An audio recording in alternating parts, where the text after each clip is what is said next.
They put in their first name, their last name, updated their street address. Well, it was an update. I called it an update and a renewal for them so that they didn't have to feel like they had all of a sudden lost their membership or anything like that while they were entering all this information in for me. But it was a information update.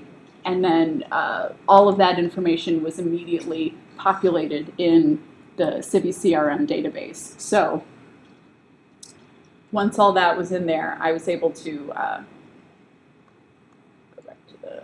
So the driver's license number in the US? That is, yeah, that's just a requirement of our policies because I've had some people steal our equipment and the police department really likes to have their driver's license number to find them. No, those feels customizable. So Yeah, it's totally Yes. customizable. I was able to create that in the CCK. but you can export any database information. You can. Yeah, what I database are you I using? just wasn't able to. What was that? Yeah. So these file makers. So I think you will be able to. I wouldn't see a reason why not. There's not a programmatic way in order to be able to do that. So who uses Facil in this room?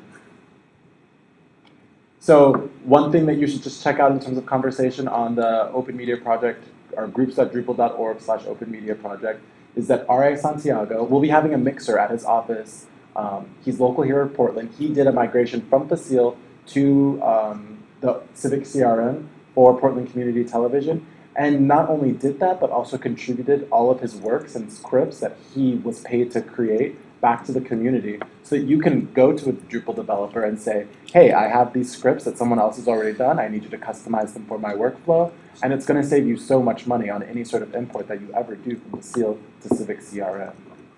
So keep that in the back of your head if you're ever considering moving from a Facil system into this system. The work has already been done. You just need to have somebody do the labor.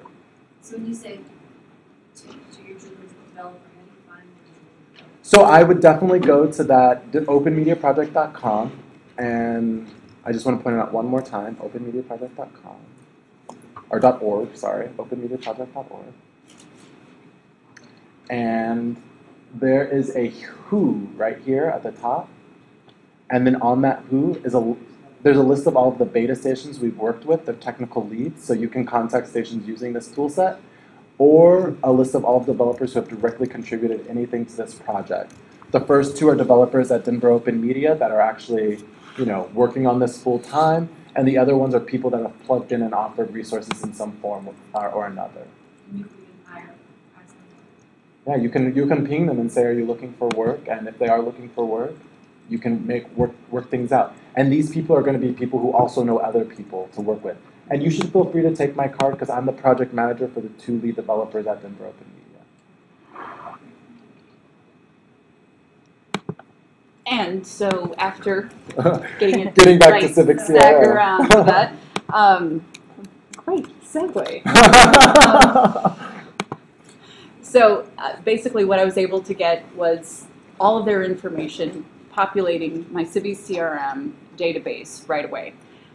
And after that, there is a validation process. They get sent, I get an email sent to my account as the administrator saying that someone has recently created an account on UPTV's website.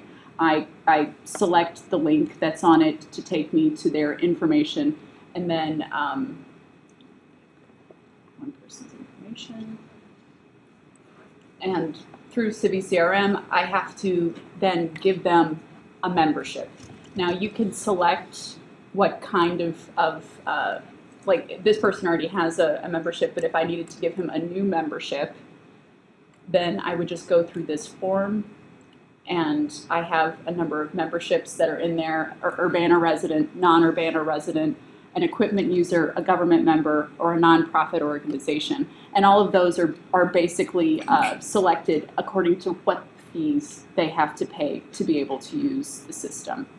So you select that, and then you can populate it with all of the information of like their original join date way back in the the beginning of time, whenever they started becoming a member, and then the start date for this particular renewal or period of time when they're considered a registered member. And in here, it's set up for a year that they would be considered a registered member, and then they would need to